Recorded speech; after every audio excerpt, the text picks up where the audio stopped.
niya po sa amin, kailangan po kahit ano pong struggle o problem po yung nangyayari, kailangan po mag-smile ka lang po palagi o kaya kahit nagkamali ka po, tuloy-tuloy lang po dahil hindi naman po mapapansin yan. Basta po lagi ka pong nakasmile at tuloy-tuloy ka lang po sa ginagawa.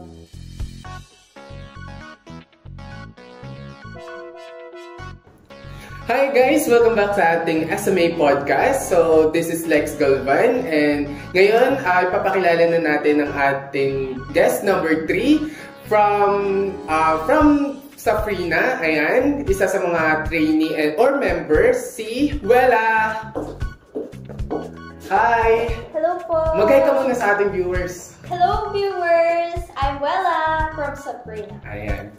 Kamusta ka naman? Ayos lang po, kayo po. Yun, okay na okay ako. Yun. Kinakabahan ka ba ngayon? Hindi naman po. Hindi naman. Rate 1 to 10, gano'n ka kabado? 9.5. 9.5. Ay, hindi po! Negative 9.5. Confident tayo ngayon, no? So, mukhang ako nga yung kinakabahan sa'yo eh. Okay, so kanina, pagdating ko dito, napansin na kita agad dahil sa outfit mo. Kanina gusto ko nang sabihin sa'yo na ang ganda ng outfit mo. Well, ngayon lang ako nagkaroon ng pagkakataon na sabihin sa'yo na napakaganda ng outfit mo. Ayan, napaka-simple pero elegant po siya. Ayan. Thank you po. So, match nga po dito sa phone. Oo, match nga. Sabi ko nga parang hindi na kita nakikita. Kung hindi lang dark to, no? Hindi na kita nakita. Ayan. So, gusto ko lang malaman bakit yan ang sinuot mo. Ay, hindi, joke lang. Gusto ko lang malaman sino yung nag-decide ng outfit mo. This dress po is gift from my mom. Galing sa mom mo. Okay. And Sa accessories?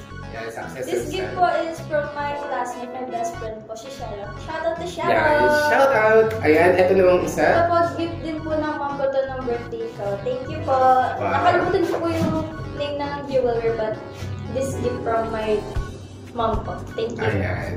So, yun lang. Gusto ko lang sabihin sa'yo na napaka-simple pero napaka-elegant. Alam mo yun, yung mga simple lang pero ang ganda tignan. Ayan. So, kung muna tayo sa ating question.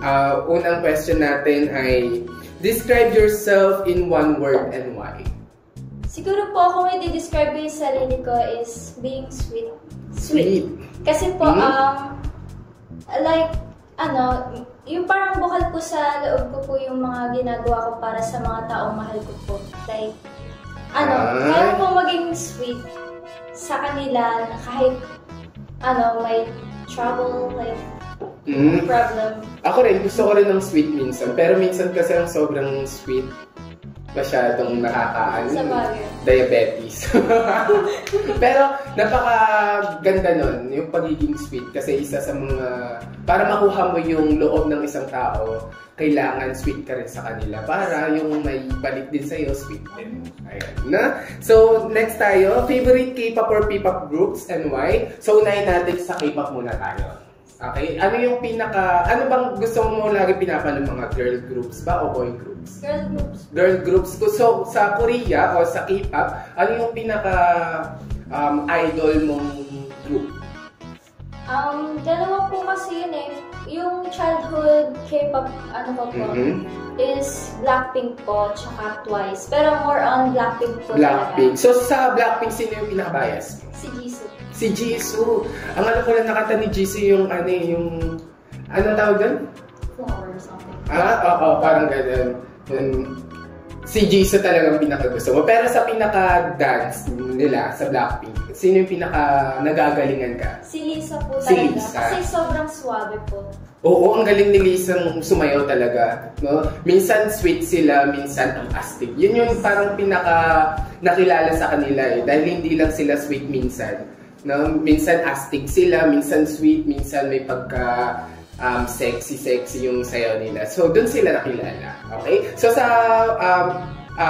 dito sa local, sino yung idol mong group? Beanie po. Beanie? Yes. So, sino ang pinaka-bias mong Beanie? Si Beanie Aya. Beanie Aya. Ang kilala ko lang sa Beanie, si Beanie Joanna. Ayan. So, si Beanie Aya. Ano naman nagustuhan mo kay Beanie Aya? Parang po kasi angelic po yung face niya. Tsaka parang sobrang bait po niya. So, sa lahat ng mga nasayaw nila, so merong Pantropiko, merong Salamin. So, sa lahat ng mga na-cover nila, ano yung pinaka nagustuhan mong cover? O yung mga sinayaw mo na? Yung Salamin po, tsaka yung Pantropiko. Pero, Dalawa? Opo, pero ang mas favorite ko po dun is yung Lagi po. Lagi. So, alam mo kantahin yung Lagi nila?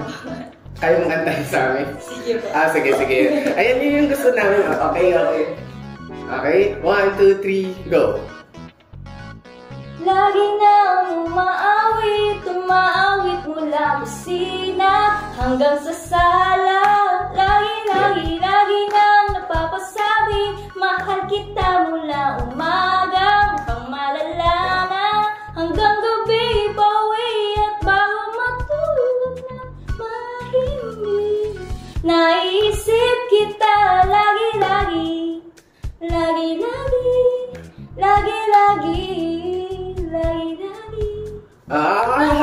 Ang ganda ng boses mo! Thank you po. Ayan, so nagko-cover ka ba ng songs talaga? Opo, Ayan, kasi ang ganda ng voice, ng quality ng voice mo, napakaganda. Ayan. So, tamang-tama ka talaga sa Sabrina. Baka ikaw napapalit sa, sa Bini. So, keep it up, ha? Galingan mo lang. Okay, next tayo. So, ilang months na ba kayo nagtitraining ng Sabrina? Ilang months na? 6 months? 6 months. 6 months na po. 6 months. So, sa 6 months na training nyo, ayan, ano yung mga natutunan mo during the dance cover? O sa while na kayo, nagte-train? Siyempre po, kapag nagda-dance ka po talaga o gusto mo po talaga yung pinasok mo, kailangan mo po siyempre mag-practice para po ma-perfect mo po yung mga tinuturo sa iyo. At saka kailangan po porsigido ka po talaga dahil pinasok mo po yan. Tsaka dapat po laging nakikinig, ganun po. Tsaka dapat po alam mo po na i-express po yung feelings. So kaya i-feel po yung sinasayaw mo o yung ginagawa mo. Okay. So kapag pumasok ka talaga sa ganitong industry, dapat meron ka talagang willingness, tamang kailangan, gusto mo lahat ng ginagawa mo. Okay. So sa 6 months na yon, sino yung pinaka naging best friend mo na sa mga co-members mo? Bukod po sa ate ko ay si Kaishin po. Kaishin? Yes po. Okay. Bakit mo nagustuhan si Kaishin? Si Kai po. Si Kai? Kasi po, dati po kasi nagkita na po kami dun sa modeling po and accidentally nagkasama po kami ulit. Ayun, naging mas close pa po kami. So, dahil mabait si Kai. Okay. So, ayan. So, si Coach Teo ang naging dance coach nyo, tama? Opo. So, sa loob ng 6 months, ano yung natutunan mo kay Coach Teo? Ay nga po, tulad po ng sabi ko, kailangan po makinig sa coach mo, tsaka kailangan po dapat feel na feel at alam mo po yung pinasok mo o ginagawa mo. At tsaka kailangan din po, i-feel mo po yung sinasayaw mo, mga ginagawa mo during the training. So, sa pinaka lahat na natutunan mo sa kanya, ano yung pinaka nagustuhan mong naging sinabi sa'yo ni Coach Teo? Na tumatak talaga sa'yo, na kailangan bang ganito ka lagi, huwag mong gagawin to. Ano yung payo na ginawa ni Coach Teo sa'yo? Na hanggang ngayon, dinadala mo? Ayun po, sabi niya po sa amin, kailangan po kahit ano pong struggle o problem po yung nangyayari, kailangan po mag-smile ka lang po palagi o kaya kahit nagkamali ka po, tuloy-tuloy lang po dahil hindi naman po mapapansin yan. Basta po lagi ka pong nakasmile at tuloy-tuloy ka lang po sa ginagawa mo. Okay. Ayan, so bakit ka sumali sa ganitong industry? Kasi po, bukod po sa gusto ko pong i-share yung talents ko at i-inspire yung mga tao sa katulad niyo po, gusto ko din pong i-express yung sarili ko na kaya ko po yung mga ginagawa po ng ibang tao at gusto ko pong ma-discover po ako na magaling pala ito sa ganyan. Okay. Ay, alam mo ba na yung tanong na yan ay hindi galing sa akin? Galing yan kay James David Cruz Ong. So, kilala mo ba si James? Opo. Kaalala mo si James? Best friend ko po siya. Actually, kaklase ko po siya ngayon. Kaklase mo. Tapos, yan. Shoutout sa'yo, James. Ayan at ang pinaka-last na natin. Say something to your fans na tayo. Hello po. Thank you po for supporting me palagi at sana huwag po kayo mawawala at keep supporting me pa rin po palagi. At mahal na mahal ko po kayo palagi. Bye-bye! Ay, bye-bye. Ayan. So, ayan. Salamat sa Yuela. Ayan. So, dyan na nagtatapos ang ating podcast for today. So, see you sa ating next podcast. Bye-bye!